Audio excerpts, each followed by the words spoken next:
قیامت کے دن تو پیسہ کسی کے پاس نہیں ہوگا، سارے پیسے یہاں چھوڑ جائیں گے۔ قیامت کے دن ساری زمینیں دولتیں یہاں چھوڑ جائیں گے، خزانے مال مویشی سب یہاں چھوڑ جائیں گے۔ وہاں تو کچھ بھی نہیں ہوگا ہمارے ہاتھ میں۔ کیا ہوگا؟ وہاں سکہ رائج الوقت اعمال ہوں گے۔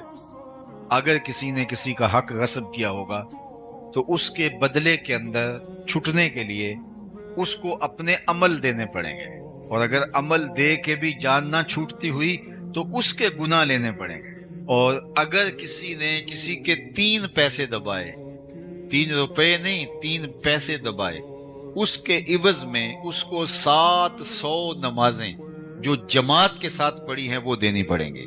صرف 3 پیسوں کے عوض 700 نمازیں عمل کی اس کے بدلے میں دینی پڑیں گی، تب وہ 3 پیسوں کا حساب برابر ہوگا۔ اور جو لاکھوں دبا چکا ہے، میں تو حساب کر رہا تھا ایک دن کہ اگر 2-3 ہزار روپے بھی اگر کسی نے دبا لیے تو ساری زندگی کے عمل، نمازیں، حج، عمرے سب کچھ چلا جائے گا۔ تو سب سے پہلے ہمیں اپنی آخرت کو صاف کرنا ہوگا۔ آج ایک بندہ ساری زندگی رشوت لیتا ہے، مال لوٹتا ہے، اور لوگوں کی جیبوں پہ نظر رکھ کے لوگوں کو بلیک میل کرتا ہے، اور ریٹائرمنٹ کے بعد وہ ٹوپی پہن کے پہلی صف میں آ کے بیٹھ جاتا ہے۔ اللہ اس کے سجدے قبول کر لے، مجھے کیا اعتراض ہے؟ لیکن جو لوگوں کو دیے گئے چکر ہیں، لوگوں کا لوٹا ہوا مال ہے، وہ بہر صورت اس کو ادا کرنا پڑے گا۔ یہاں نہیں اگر کرتا تو قیامت کے دن اس کو بہر صورت ادا کرنا پڑے گا۔ وہ دن آنے والا ہے، اس دن ایک ایک نعمت کے بارے میں پوچھا جائے گا اور ایک ایک چیز کا سوال ہوگا۔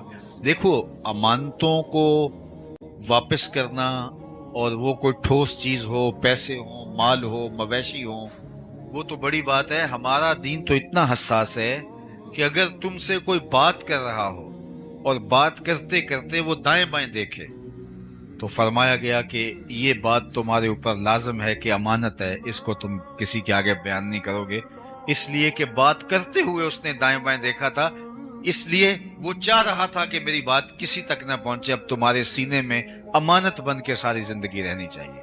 تو جو دین اتنا حساس ہے کہ باتوں کی، امانتوں کے اندر بھی خیانت نہ ہو، تو کوئی کسی کا مال ہتھیا لے اور خیانت کرے تو ہمارا دین کیسے اس کو گوارا کر سکتا؟